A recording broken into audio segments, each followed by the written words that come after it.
Hello and welcome to Legally Speaking with me, Tarun Nangia. Today, we discuss the larger issue of commercial courts and the ease of doing business. Is India's judicial infrastructure keeping pace with India's economy? The trigger for this discussion is because a bench comprising of Chief Justice of India, Justice Suryakant, Justice Joy Malia Bagchi, and Justice V. Mohana, they sought a state-wise data on the growth of commercial litigation and an assessment of whether additional commercial courts are required. States have been asked to place the relevant information on record, with the matter now to be taken up after 2 weeks. So basically, the Supreme Court has flagged the need to examine whether India requires more commercial courts across the states, linking the speed of commercial dispute resolution directly with the ease of doing business.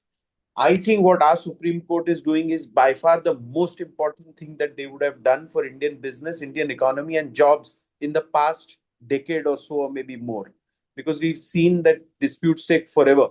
And even to get a notice issued in the kind of commercial courts we have takes a lot of time. But I think the expert should do the talking. I have with me Advocate Sri Venkatesh, who joins me from SKV. I have with me Advocate Manmeet Singh, who's senior partner with Cyril Amarchand Mangaldas. Good to see both of you and thank you for your time. At the outset, Venkatesh, we've had this discussion earlier also in terms of many corporates that you represent. Can you give me a 2 minute explainer on this whole issue? And then we dive into the specific questions with the panel. Thank you, Zaran. So, Commercial Courts Act actually came with a lot of promise, because the idea was that you will have a separate designated court in every state which will look into these commercial disputes and would render expeditious justice. That is why the timelines, so to speak, under the commercial courts are quite stringent without there being any relaxation. That was the whole idea, that speedy adjudication. This was not supposed to be an alternative to arbitration, but was supposed to be a part of the court dispensation which would grant you commercial justice in a time bound manner. Unfortunately, what has happened over the last decade or so since the act has been promulgated by the parliament, that the pecuniary jurisdiction has been brought down. Therefore, a large number of cases are now part of the Commercial Courts Act per se. And because of that, the courts across the country are finding it very difficult to render justice in the timelines which had been envisaged by the parliament. One is, of course, the parliament's aim at a particular law, and the second is implementation of it. This lag in implementation is not for any want of will that a particular high court or a particular part of the country is not willing to decide the matter expeditiously. It's a sheer volume. So I think the Honorable Supreme Court, from the extracts of what I see in public domain, seems to be indicating towards strengthening that bench strength or giving that bench strength extra hands to ensure that the onslaught of commercial disputes are adjudicated in a time-bound manner, which was the intent of the act to begin with. So this is how this whole issue has come into fray. In fact, they asked, I think in this very writ petition, if I'm not wrong, in 2025, a status report was asked from all the states saying that tell us and how soon and what is the mean or medium timeline for deciding a commercial disputes. The matter is so far behind that even most of the states have not even answered to that question to the court and explained them what the process is. So therefore, the court has viewed it very seriously. Ultimately, our polity, our economy is dependent upon our commercial success. That's the future of our civilization. So therefore, one of the key cogs is this justice dispensation, which the court is trying to rectify to ensure that the systems are put in place so that the dispensation is smoother in times to come. So, Venkatesh, this comes as music to the ears of the industry. This initiative by Justice Suryakant, Justice Joy Malia Bagchi, and Justice V. Mohana. Yes, indeed it does. In fact, because if you may recall, 2 years back, the government of India had also given an executive instruction that they will not sign arbitration agreements with private parties and they would want disputes to be resolved through commercial courts. So this was another reason why the business inc was feeling a shortchange, that your commercial court system is not working up to the standard and you are asking us not to arbitrate, or you would not like to arbitrate with us, which is an expeditious method of justice dispensation. Again, this point also, so this is also something which is why the clog has happened, and therefore the courts are now stepping in. And I think this will be a mix of judicial orders and administrative discussion with various chief justices, because these appointments will also have to happen under the aegis of respective chief justices of the different high courts. So because commercial courts otherwise are designated by them. So a mix of both. And I think it's a step in definitely a step in the right direction. And I'm sure India Inc. would be more than happy to learn if and when this is implemented properly, that enough courts are there for these disputes to be adjudicated upon. Point very well taken. Manmeet, I remember you yesterday telling me that the bench has taken up a very, very important issue of addressing the bull by the horns as far as the Indian economy is concerned by taking up the issue of commercial courts. Why do you think it is so important? Because you brought up this to me and you said that this is something which is very important for the Indian economy. What do you feel about what our Supreme Court is doing? Tarun, as you know, ease of doing business index always envisages as a component the time it takes to resolve a commercial dispute. And therefore, if India has to move up the ease of doing business index, and not just moving up the index, if we have to progress as an economy, as Sri Venkatesh said, then we need to be able to resolve our commercial disputes in a time-bound manner so that we unlock capital. There is significant amounts of capital which gets clogged for our companies, for foreign investors, in endless disputes in our courts. And it is only because the courts are so overburdened. The Commercial Courts Act was brought in pursuant to recommendations of Law Commission, which also then correspondingly envisaged that the court infrastructure would be increased by 25%. So now what we did was that we brought in the statute, but the court infrastructure was never increased. And I think this is exactly what today the Honorable Supreme Court is trying to address, is to look at the efficacy of this act, what is the position of court infrastructure, and see what is the impact on pendency. Now, as you're well aware of how commercial courts are working in most high courts where there is original jurisdiction, and in subordinate courts, it's the existing courts which got redesignated as commercial courts. So what effectively happened was a renaming. There was no creation of fresh infrastructure. So there was never going to be any expedited resolution of commercial disputes on account of this act. And even the commercial courts, for instance, in Delhi High Court, which are designated, the same judge would be holding multiple subjects under his roster. And then the roster changes, the accumulated knowledge capital which has got generated on account of dealing with commercial courts. The unfortunately, because of change of roster, the judge happens to take that with him, and then there is a new judge. And while we have some very good judges, but there is a certain amount of specialization which builds in over a period of time. If you look at other jurisdictions, that is not the case. So, for instance, if you look at Singapore or UK, it is the judges sitting in the commercial roster are not rotated. But unfortunately, that is the truth of how commercial courts work in India. So, therefore, the whole objective that you would have dedicated, specialized commercial courts, that is not getting achieved. What we need to do if we have to meet the volume of growing commercial disputes in India is have courts which have the necessary wherewithal, the sophistication, a dedicated judiciary, a dedicated bar, which results in evolution of jurisprudence. So we are able to resolve sophisticated commercial disputes in India. Today, we are exporting all our disputes in arbitration to Singapore and UK. And that's primarily happening because our court infrastructure is unable to keep pace with the kind of volume that we are seeing and the kind of complexity we are seeing.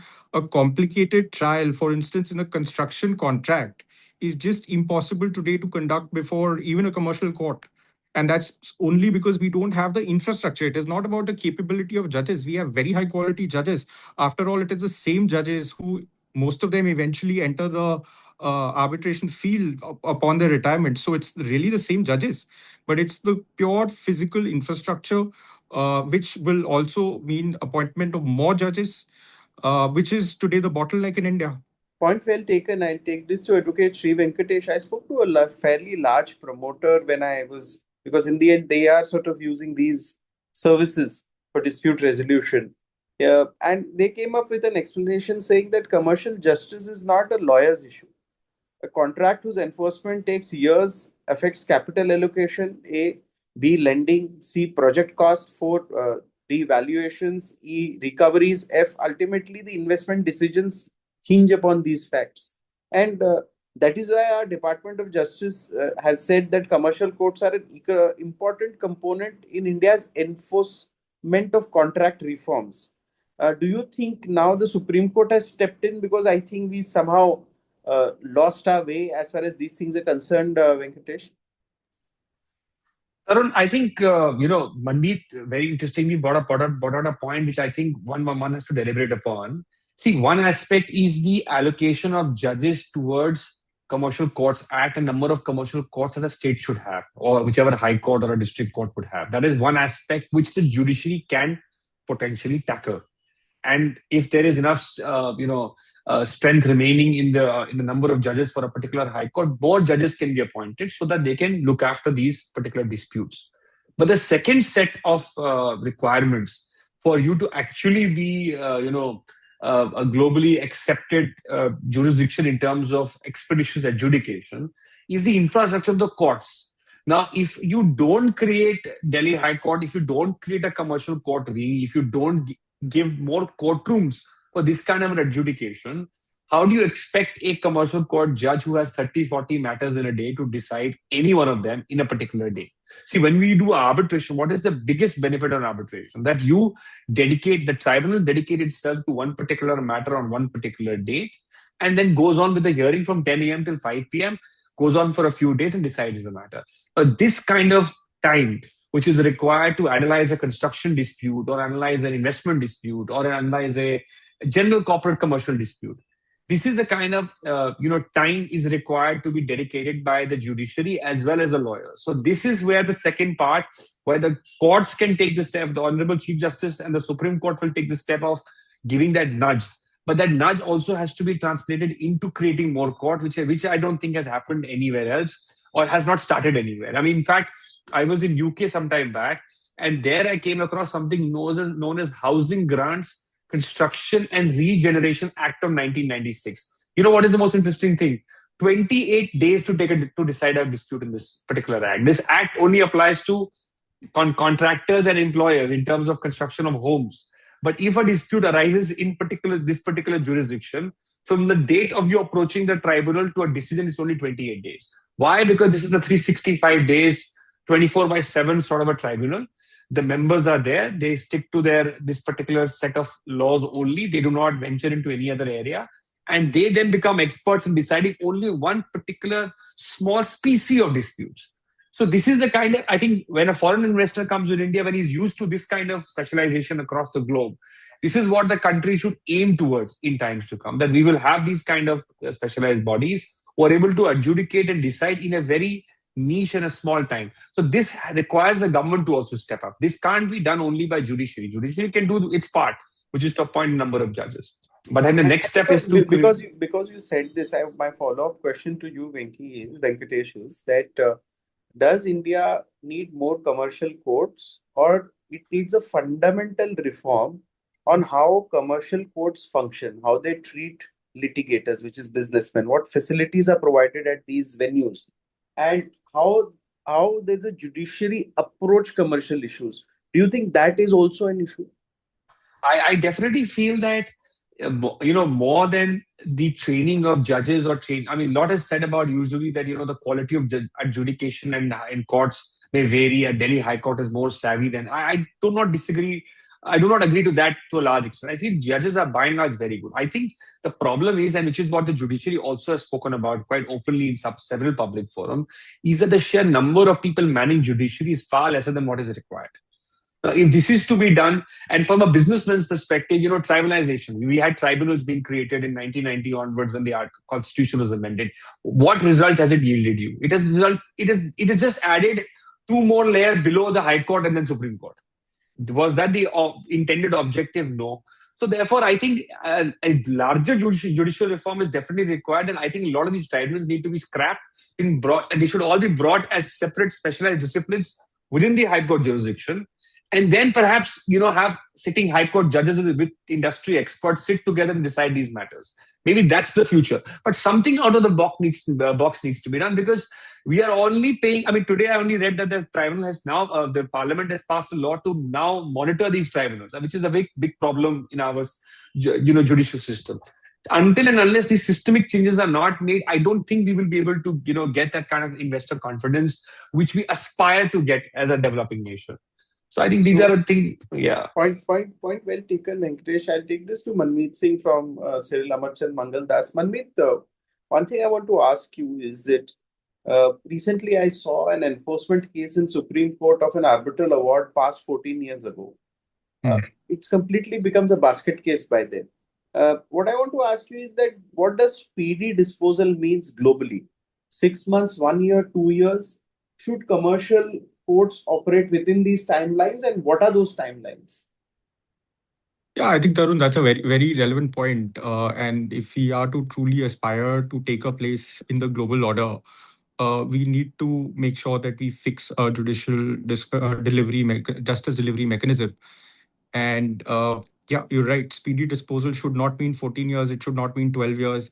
I think we have to substantially bring this time down. It should be a few months. Globally, you will get your judgment in any advanced jurisdiction, in any advanced world economy of the world. You will get your jurisdiction in a defined timeline, in a predictable timeline, and then be able to enforce it.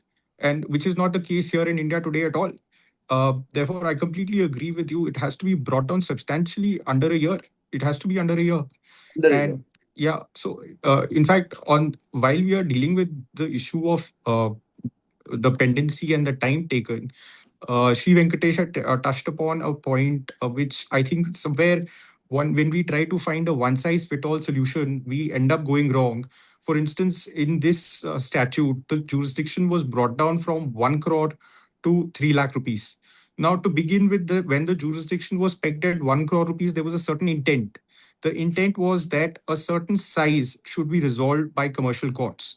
Now, when you bring it down to 3 lakh rupees, then every dispute, virtually every dispute, is likely to end up before that court. Now, if I take a parallel from what happened in IBC, for instance, when the home buyers were included as financial creditors, the entire system got overwhelmed because you had all sorts of people rushing to NCLT because there were thousands of home buyers who had access to a specialized tribunal, thousands of home buyers in every city who had access to a specialized tribunal in the form of RERA. Despite that, they ended up taking the recourse to IBC, and as a result, the NCLT system completely got overwhelmed. And again, it was a system where the dirty dozen had been resolved, a lot of the high value cases had been resolved, but suddenly the pendency shot up. Similarly, the case has been with Commercial Courts Act as well. Instead of increasing the threshold, the Parliamentary Standing Committee had in fact recommended that the threshold should be increased instead of increasing the threshold so that a certain minimum value is what is resolved before these courts. They were envisaged to be specialized courts. Now, if you if you turn a specialized forum into a catch-all forum, then obviously these kind of issues will come up. So I think one has to revisit the original intent. One has to look at what the parliamentary committee recommended and define a certain threshold so that what you have to do is to ensure that India has 100 problems. You can't solve 100 problems in one day, but you have to look at the bigger problems, solve the bigger problems, and then the trickle down will work. If we have to move up as an economy, then we have to uh, realize that 100 crore dispute is different from the significance it provides to the economy as compared to a 10 lakh rupee dispute. Now, I'm not talking about Article 14 and rights here. Everybody must have recourse, and the recourse is always there. The civil courts are always there. But there is a particular intent with which this statute was brought in. We must respect that intent. We must look at what the other countries are doing because that's the only way to cut pendency. Otherwise, your enforcement will take 14 years. Point very well taken. I'll go to Advocate Sri Venkatesh. Very important question that should speed of commercial justice now in India be treated as an economic infrastructure in the same way India treats its highways, ports, airports, and digital infrastructure? Absolutely, Tarun. And I think, one opportunity we had, which we have missed so far, is that when we amended the Arbitration Act and brought all kinds of timelines and schedules, we never amended the Civil Procedure Code, which is still the applicable law for enforcement of an award. So then the joke that goes around in the lawyer circle is your real problems start when the award is in your favor. Because that's when your rigmarole to get that award executed into different parts of this country really starts. So You are right, and very soon. I mean, as and when our economy develops, and we find that the FDI numbers do not match up with the anticipation or with the expectation of the government. When we see that foreign jurisdictions are being complemented for their dispute resolution practices, and we see this kind of economy moving there, invest. So ultimately, what happens? The effect is felt at two levels. One is the effect is felt, and the FDI itself does not come into India because they feel that, look, we don't understand the justice delivery system of the country. And the second is the economy of justice delivery moves from India to Singapore or to some other jurisdiction. Either of the two, when it will happen, and it's already happening. I don't think we are mincing words when we say this. There is a need felt by everybody, even at the top level of the government, that we need to carry out some judicial reform. Now, what is that judicial reform going to be? In what shape and size? I don't know. I mean, we can start, like taking Manmeet's suggestion. Some of these acts can be tweaked to ensure that they remain operative only for the intended object and not be a one-size-fits-all sort of an act. So that can be one starting point. Smaller reforms is what we call them. Larger reforms could be, we need a new civil procedure code, we need a new justice delivery system, we need more courts, more districts. So these are, of course, things that are going to be, done over decades in times to come. But the intent should be, and this is the message coming from Supreme Court, that intent should be that justice delivery is nothing but a service. We should be good at this service. We should not make this into a problem for the litigant, that while he is engaged in a good lawyer or a good law firm, he is now stuck with them. That should not be the intent. If your litigant starts feeling this way, which has been the a brewing sentiment for some time now in this country, then obviously he loses faith. So I think this should be the cornerstone of our next chapter of our global economy. That is when the economies do well, when the justice delivery system becomes a very important facilitator for the capital being brought into the country. Point very well taken, Venkatesh. One follow-up question to what you said would be, can India sort of aspire to be a large investment country where we get a lot of FDI, where the commercial justice system is in bad state? See, the proof of the pudding is in the eating. We are the biggest domestic market, so to speak. So we have the number of people, which is what you require for any commerce to take off. Now, despite that, what is the reason why the FDI is not taken off the way the government intended to be? It has to come down to one of the two things. One is whether the system of setting up of a company or a corporation in India is becoming too cumbersome, or whether the compliances post incorporation, ED, PMLA, SFI, all of them are creating problems. And the second could be, if they are creating problems, how soon are the courts able to resolve them? How soon do you get access to justice? This is the precise reason why we don't see that that upshot that we were anticipating at this day and age, would happen. So the writing is on the wall. Now it's only for the parliamentarians and the Supreme Court to now nudge each other to make sure that enough traction is built and created, and that so that these problems, at least a step is taken towards the direction to resolve these problems. Point very well taken. Manmeet, Supreme Court is essentially asking whether once a commercial relationship breaks down, how quickly can the Indian justice system deliver? Do you think we are at the cusp of some very important reforms with the three judges of the Supreme Court, including the Chief Justice of India, taking this issue up? I certainly believe so. I think the Supreme Court has put the right questions. It is looking at the right issues.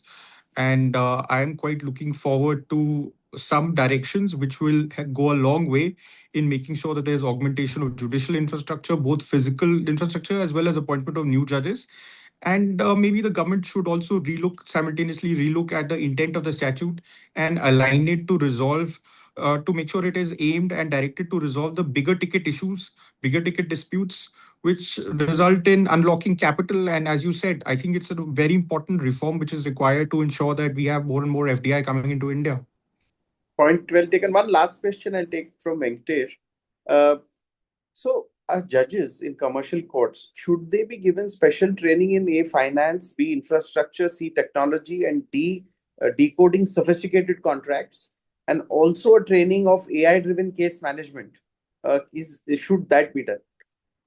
Arun, I think that of course is sine qua non, because today when we talk about within our law firm, we talk about, if you're not using AI, which is what we profess, you're missing out on what the next generation requires out of you. So obviously that is required. But I actually find a bigger problem, which I think Manmeet also referred to earlier, this roster system. Every time I'm talking about a foreign entity who has a matter in the Bombay High Court, very niche challenge to a virus of a regulation. Every time the matter is about to come up for a hearing, after it being heard for a couple of hearings or a few weeks, the roster changes. Now, how do and then when I tell the client on a call that look, the general counsel from will call me up and ask me what happened, I'll have to explain to him that it's a new roster. They now fix it on a date. It baffles them. It baffles them that why is for 2 years every quarter new judges are coming to decide this particular roster, which is an energy niche infrastructure roster. And why should one roster not be doing this through and through?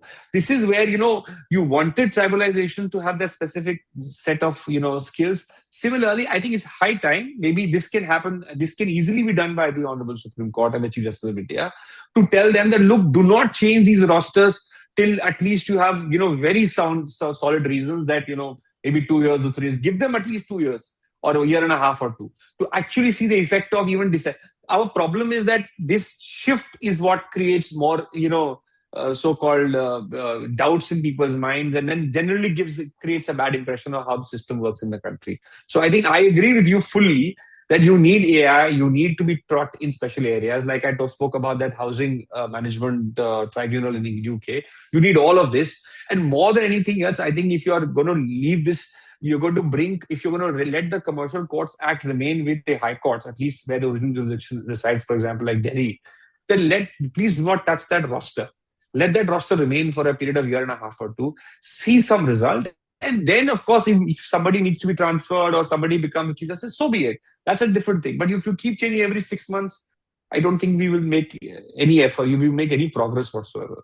Point very well taken. This is an ongoing important issue being sort of adjudicated by Justice Suryakant, Justice Joy Malia Bagchi, and Justice V. Mohana. After the next hearing, we'll again take this up because this concerns our economy, which is now about 3.8 trillion, aspiring to go to 5 trillion. Can't happen without our courts keeping up pace with the economy. I would like to thank Advocate Sri Venkatesh, Manmeet Singh, Senior Partner, Cyril Amarchand, Mangaldas, New Delhi. Good to see you. Thank you so much for your time on this very important issue which the Chief Justice of India has taken up. Thank you so much. Thank you. Thank you. Thank you, Tarun.